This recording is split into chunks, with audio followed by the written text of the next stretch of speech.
diversion of funds, unfairness and imbalance in the rights and obligations of home buyers and developers in the sale agreement, failure to inform purchasers about alteration or addition to the sold plans, failure to gain consent of purchasers on alterations or additions to the sold plans, money laundering as exposed by the FCT, delays in conveying title documents, non-provision of primary and secondary infrastructure, etc. In a bid to address these problems, the Right Honorable Speaker, Right Honorable Femi Gbajabiamila and the entire leadership of the House, at its plenary on the 29th of June 2021, set up this ad hoc committee with the following mandates.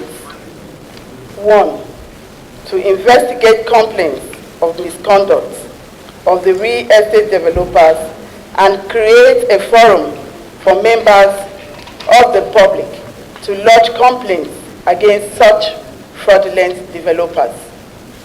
2, fully investigate the real estate developers suspected of violating applicable laws and liaise with enforcement agencies with a view to prosecution. 3, work with relevant stakeholders and ministries, departments and agencies of government towards formulating laws, issuing guidelines or other appropriate legislation and regulations for more than ₦1 trillion sector. 4, liaise with relevant MDAs to revisit the issue of compiling a database on property transactions and newly approved developments, while also ensuring that real estate developers are duly licensed before engaging in the practice. 5, liaise with relevant NDAs like Nigeria Financial Intelligence Unit, Economic and Financial Crimes Commission, Federal Mortgage Bank of Nigeria, National Housing Fund, Independent Corrupt Practices and Other Related Offenses Commission, ICPC, towards plugging financial crimes in the sector. This committee has reached out to law enforcement agencies who, in the true spirit of cooperation, have expressed their readiness to support the committee in achieving its mandate.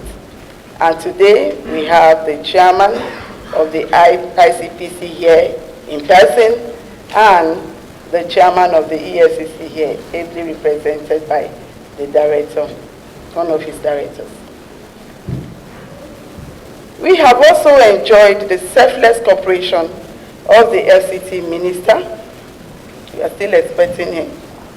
His namesake is here, and his team. The civil society organizations here with us as well. And we are looking forward to partnering with other relevant agencies. The committee shall be inviting real estate developers and other stakeholders in the sector to give us in-depth accounts of their activities and, where necessary, go on oversight visits.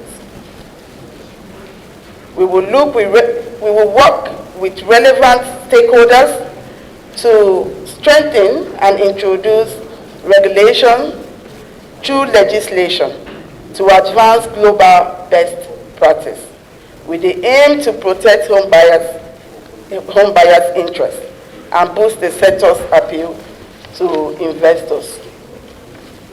Finally, I wish to express my sincere gratitude to all stakeholders and encourage more submissions.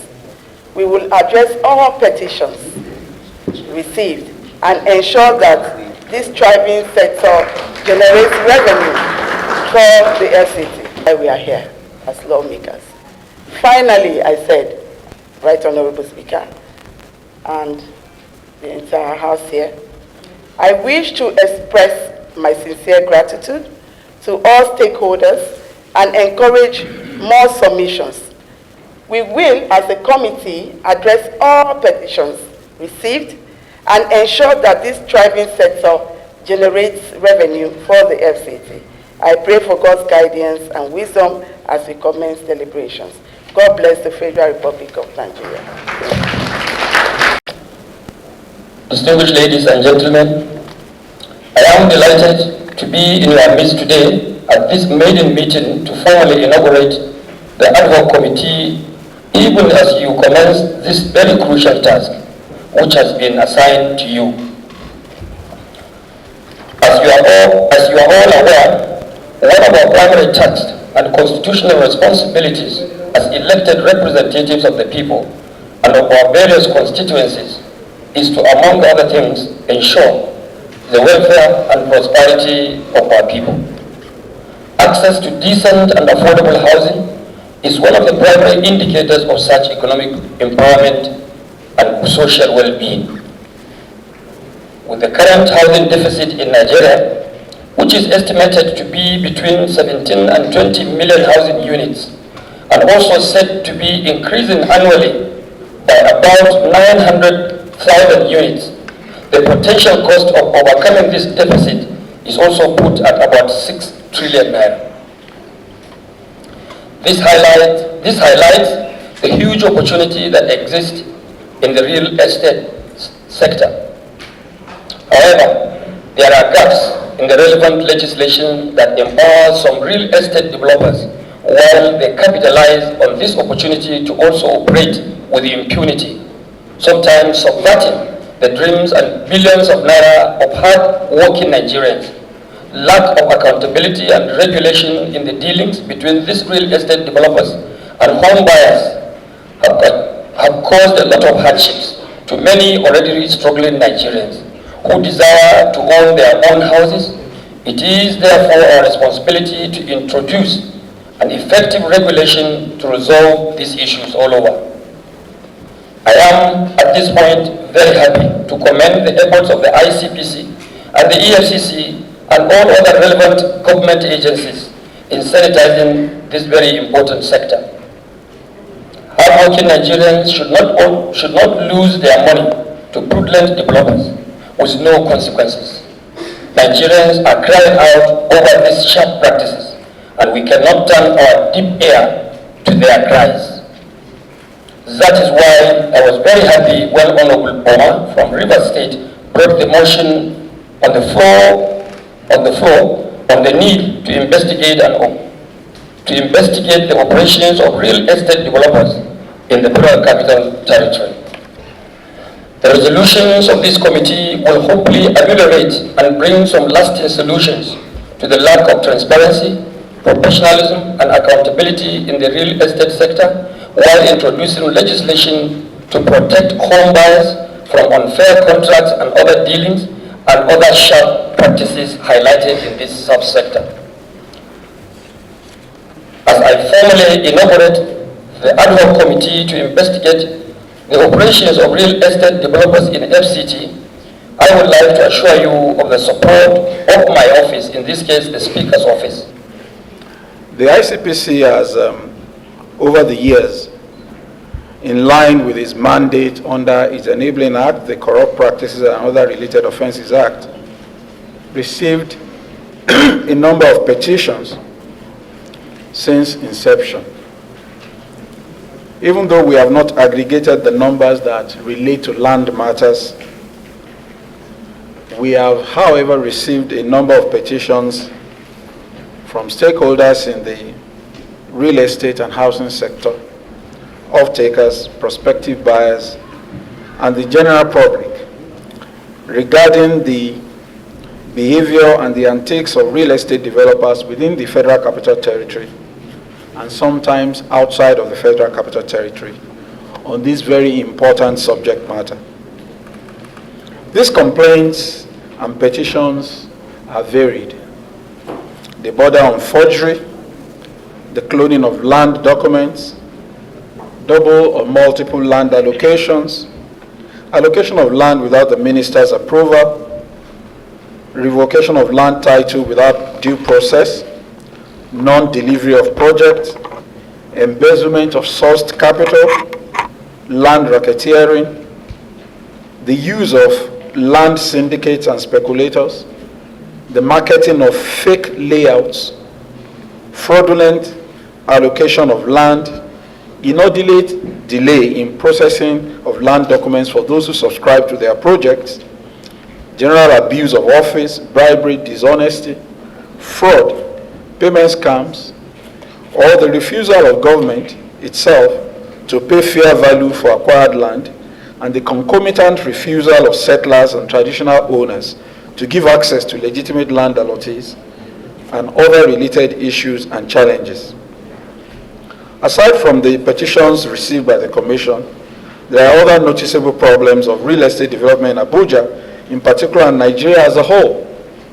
These include generally the high cost of home acquisition, the unstable capital market, environmental, social, and governance factors, currency volatility, increased rural to urban migration, ineffective property protection laws, perceived multiple tax and poor building quality, etc. While some of these challenges may be tackled by legislative and executive laws and policies, others are strictly based on the interplay of economic forces. I'm not unaware, of course, by some stakeholders for laws to compel house owners to collect monthly rent rather than sometimes annual or 2-year rents. Now, while this will be in line with economic realities of potential tenants, because nobody gets their salary 1 year in advance, people get their salaries monthly. Nevertheless, past experience shows that such laws are not enforceable, as they can easily be undermined by the parties as demand for housing outstrips supply. Therefore, government should focus on introducing policies to encourage massive home production, infrastructure and incentives, and effective law enforcement to positively impact home production through public and private partnerships. I can tell you that Lagos State has such a law, and it is not working anyway. Everybody just pretends about it.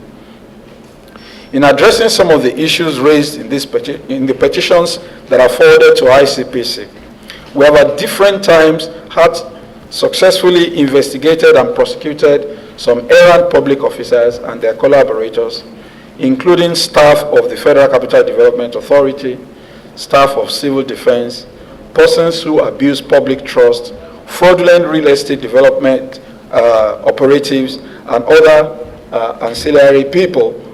And we have further deepened the mass housing gap in the FCT. Our investigations have led to recovery of assets and funds which are either considered to have been diverted that were retrieved in the public interest. In some situations, we've simply ensured that the projects that were contemplated were delivered to the beneficiaries who had paid for them. Furtherance to the above, we conducted a system study and review of mass housing delivery in the Federal Capital Territory in 2010 and 2011, where it was discovered that members of the Real Estate Development Association of Nigeria, REDAN, who had been allocated huge plots of land for mass housing development in the FCT, in collaboration with the federal government through the Federal Mortgage Bank, and with responsibility to provide infrastructure upon which the allocations were made to them, and they were to work with NHF, that's National Housing Fund contributors. These developers failed in the payment of counterpart funding and in the delivery of the infrastructure to project site.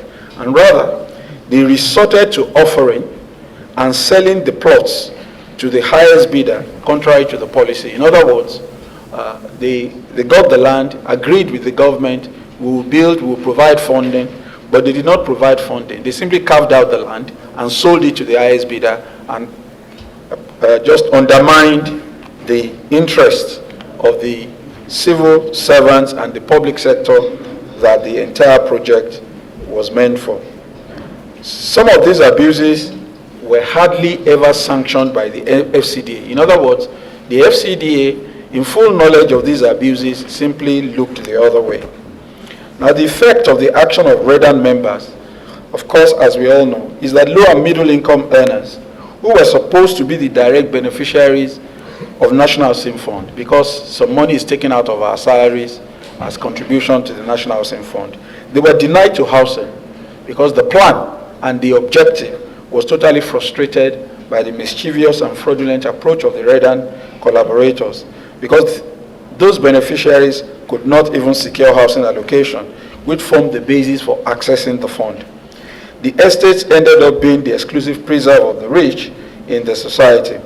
The consequent pressure that this sort of outcome puts on low and middle income earners is that it becomes a push factor for public sector corruption, as public servants who are desperate for their own homes subvert the processes, government policies, and they abuse their office for private gain in order to meet the desire for decent housing. Furthermore, some members of REDAN access funds from the Federal Mortgage Bank for mass housing, but divert those funds to construct private estates, which are again sold at exorbitant prices to the general public, excluding public officers who are the main and intended beneficiaries of the projects and structures and even the policies and mandate of the Federal Mortgage Bank. But such public officers cannot afford the high prices of such houses. It should be noted that by the original concept of the mass housing policy of government, developers are supposed to profile and forward names of allottees to FCDA to issue certificates of occupancy. But in practice, developers do not comply with these policies, and subscribers are often left at their mercies, holding only letters of allocation without a proper title to land. It is worthy of note that developers use this strategy as a ploy, some of them sometimes, to hold on to estates that are developed by them as facility managers, maintenance managers, and many such situations which management costs are very high to the subscribers. Some result in serious litigation over facility management in many of those estates. This is not peculiar to the FCT. The same thing happens in Lagos, and in many estates, the residents simply go up in arms against those who develop those things because they want to milk the owners dry in the name of facility management. While facility management is required, but it does not have to be at the price of the blood of those who have subscribed to the estates. The intervention of the ICPC in this sector has led to recoveries on behalf of some allottees, for Federal Mortgage Bank, for FCDA, and sometimes for other stakeholders. In a related vein, corrupt public officers use real estate investment as vehicle for hiding ill-gotten wealth and money laundering, nefarious activities. We think that a more focused and more rigorous due diligence on the part of the FCDA will reduce the opportunities for charlatans to get into the sector. The FCDA also should continue to collaborate more closely with anti-corruption agencies to deal with incidents of corruption, fraud, maladministration, and other offenses. And I want to again publicly pledge our support to the FCDA, to the Ministry, intents unchecked. The first step has been taken in this collaboration between the legislature and I think the executive, and we're all here to be a part of it. Thank you, and God bless you. It's an issue regarding mass housing within the Federal Capital Territory. A lot of what needs to be said has been said by our distinguished chairman of the ICPC, who is a person that I've had the good fortune of working very closely with during the last few years on this particular issue. And like he has told you, tremendous milestone has been achieved. But the reality and my personal concern is that the whole idea of mass housing is to provide affordable housing to the teeming population, to reduce the housing deficit. And in so doing, there are stakeholders within the entire value chain. The government, of course, that provides the land, and then the investors from the private sector that develop the lands. But more importantly, all this collaborative effort is quite frankly aimed at the off-takers. These are the poor families, men and women, that are going to be ultimate beneficiaries of these estates. And once you talk of housing, basically you are talking of something that is a right for everybody. And once you are in your house, you are supposed to be king in that house. I mean the family, because that is your sanctuary. That is your place where, after all the hassles of the day, you go back to. This is the basic principle, and I think it's a very important principle and concept of collaboration between the government and the private sector. Along the line, just like with many other good intentions, along the line I think challenges have occurred during the process of the implementation, some of which I will be able to just raise briefly. But I do hope the public hearing today will be able to look at all these issues across the entire value chain, including all the issues raised by the chairman of ICPC, so that at the end of the day, the committee will guide us through its robust conclusion of the discussions here, so that I think ultimately the whole objective is a way forward, so that we do not lose track of the real reason why the entire policy of mass housing was initiated by my predecessors, because I think it's still a very good policy. We just need to look at where we have challenges, and then we move on. Of course, along the line with all policies, people now use some of it for money laundering, for all kinds of things that are not proper. But that is the way of life. So it's our duty as public officers, either as legislators or either as public appointed officials like myself, or regulatory agencies like the ICPC, EFCC, and even the Federal Mortgage Bank, to look at the whole ecosystem holistically, and then look at areas where there are challenges, and then refocus for each of us our roles, so that we really work on it. Not forgetting that ultimately, honorable members, the objective is to make sure that the off-takers enjoy their investments, stay in accommodation that is befitting, within facilities that are secure, where they are going to raise their families in peace and harmony. I think basically that's what I would just want to say, except that I would like to use this medium to thank the honorable members of the House of Reps here for the support, and also to thank the House Leader for his kind words, to thank my colleagues in the FCT, and above all to thank those in the EFCC and ICPC for the kind of support they have given to us, and also to assure everybody here that by the grace of God, whatever the issues are, whatever is required of us as an administration, we'll work very hard and assiduously to make sure that we achieve the ultimate objective. And thank you very much for allowing me to speak, sir. EFCC is charged with. So there is this department in EFCC called the Special Control Unit Against Money Laundering. They are charged with the responsibility of registering, monitoring, supervising, players within the designated non-financial institutions, which the real estate players fall within the bracket. From our records, we have registered as of today over 1,000 real estate firms in FCT. Yes, from our records. And we've been having this partnership with RIDAM as well. So the happenings around that sector calls for education and training of the real estate professionals to prepare them to combat the menace of money laundering in the sector. And this should be coupled with the need to further develop monitoring systems in the financial sector.